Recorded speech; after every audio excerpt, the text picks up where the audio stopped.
औज़ुबिल्लाहिमिनश्शैतानिर्रजीम बिस्मिल्लाहिर्रहमानिर्रहीम। अस्सलाम वालेकुम व्यूअर्स, उम्मीद करते हो आप सब खैरियत से होंगे। अल्लाह के हुक्म से मैं भी बिल्कुल ठीक ठाक हूँ। आज हम बनाने लगे हैं माइक्रोनी, बहुत ही सिंपल और बहुत आसान तरीके से इसको बनाऊंगी। तो इसके लिए रेसिपी अपने एंड तक देखनी है। तो चलो अपनी रेसिपी स्टार्ट करते हैं। पैन में तकरीबन मैंने 3 से 4 चम्मच के करीब ऑयल डाल दिया है। ऑयल जैसे ही गर्म हो इसमें मैंने चिकन डाल दिया है। आधा किलो के करीब चिकन लिया था। चिकन में थोड़ा सा नमक डाल के इसको अच्छी तरह से बॉईल कर लिया है और फिर मैंने इसकी इस तरह से शर्ट पीस कर दिया है। इस चिकन को अच्छी तरह से आपने इसको फ्राई करना है। चिकन फ्राई हो रहा है और साथ साथ मैं इसकी चम्मच चला रही हूँ। थोड़ा सा चिकन का कलर चेंज होने तक हम इसका वेट करेंगे। जी, तो चिकन का कलर चेंज होना स्टार्ट हो गया है। मैं साथ ही इसमें नमक और काली मिर्च डाल दूँगी। नमक टेस्ट के बराबर डालूँगी। काली मिर्च 1 चम्मच भर के डाल रही हूँ। अगर आपने ज़्यादा और कम खानी है तो आप अपने टेस्ट के बराबर डाल सकते हैं दोनों चीज़ें। जी, अच्छी तरह से इसको ये देखिए मिक्स हो गया और खूबसूरत है, इसका कलर चेंज हो गया था। अब मैं इसमें 2 चम्मच के करीब सोया सॉस डाल दूँगी। बहुत ही सिंपल और बहुत आसान तरीके से बनाऊँगी मैं इसको। सोया सॉस डालने के बाद दोबारा से आपने इसको मिक्स करना है और चिकन में खुशबू आना स्टार्ट हो गई है। जी, तो अब हम इसमें कुछ सब्जियाँ शामिल कर देते हैं। अभी जो कच्ची सब्जियाँ हैं वो पहले मैं डाल दूँगी। शिमला मिर्च डालूँगी 1 अदद बड़े साइज़ की, साथ ही में गाजर 1 अदद गाजर ली थी बड़े साइज़ में और इन दोनों को मैंने बारीक चॉप कर लिया है।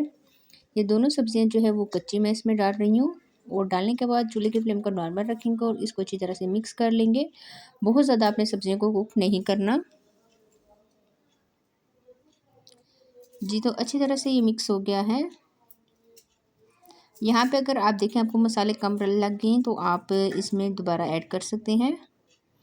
जी, तो तकरीबन 5 से 6 मिनट लगे और सब्जियों को मैंने कुक कर लिया है। 30 से 40% तक गाजर और शिमला मिर्च जो है वो गल चुकी है। अब मैं इसमें शामिल कर दूँगी बंद गोभी। बंद गोभी तकरीबन मैंने एक बड़ी ली थी और उसमें से जो हाफ़ पीस करके मैंने हाफ़ डाल दिया है।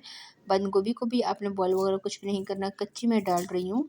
ये डालने के बाद दोबारा से मैं इसको मिक्स करूँगी और यहाँ पे आपने चूल्हे की फ्लेम थोड़ी-सी हाई कर देनी है। अगर आप इसको लो फ्लेम पे बनाएँगे तो जो गोभी है वो पानी छोड़ देगी।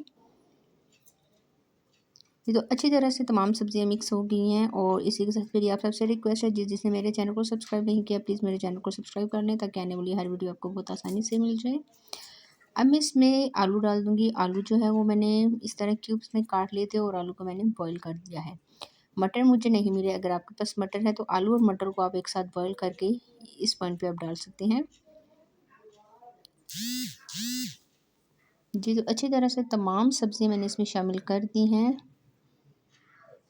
और मैं अब अच्छी तरह से मिक्स करने के बाद हम इसमें माइक्रोनी ऐड कर देंगे। तो मैं आपको बताती जाऊँ कि माइक्रोनी मैंने बॉयल कर दिया था, थोड़ा-सा ऑयल डाल के पानी में और नमक डाल के अच्छी तरह से बॉयल कर लिया और जैसे ही वो बॉयल हो गई फिर मैंने माइक्रोनी इसमें डाले और फिर ठंडे पानी के साथ उसको छान लिया था मैंने। हाफ़ पैकेट मैंने माइक्रोनी का लिया है। एल्बो वाली माइक्रोनी मैं इसमें यूज़ कर रही हूँ। माइक्रोनी डालने के बाद दोबारा से मैं इसको मिक्स करूँगी। जी, तो आप ये देख सकते हैं कितनी खूबसूरत और कलरफुल लग रही है और आप यकीन करें ये बहुत मज़े की बनी थी और बिल्कुल मैंने आसान और सिंपल तरीके से बनाई है। ये रेसिपी आप अपने बच्चों को लंच बॉक्स में भी दे सकते हैं। तकरीबन 2 से 3 मिनट के लिए मैं इसको दम पे रखूँगी और फिर उसके बाद मेरी आपसे मुलाकात होती है। जी, तो हमारी माइक्रोनी बिल्कुल तैयार हो गई है। बहुत मज़े की खुशबू आ रही थी। इस पॉइंट में मैं चूल्हे की फ्लेम को ऑफ़ कर दूँगी और प्लेट में सर्व करके आपको फाइनल लुक दिखाती हूँ कि आज की हमारी रेसिपी कैसी लग रही है। जी, तो हमारी रेसिपी बिल्कुल तैयार हो गई है। चिकन माइक्रोनी झटपट से बनने वाली, तो आपने ये रेसिपी ज़रूर ट्राई करनी है। ट्राई करके मुझे कमेंट्स में बताना है कि आज की रेसिपी आपको कैसे लगी। आज के लिए इतना ही, इंशाल्लाह नेक्स्ट वीडियो में मुलाकात होगी।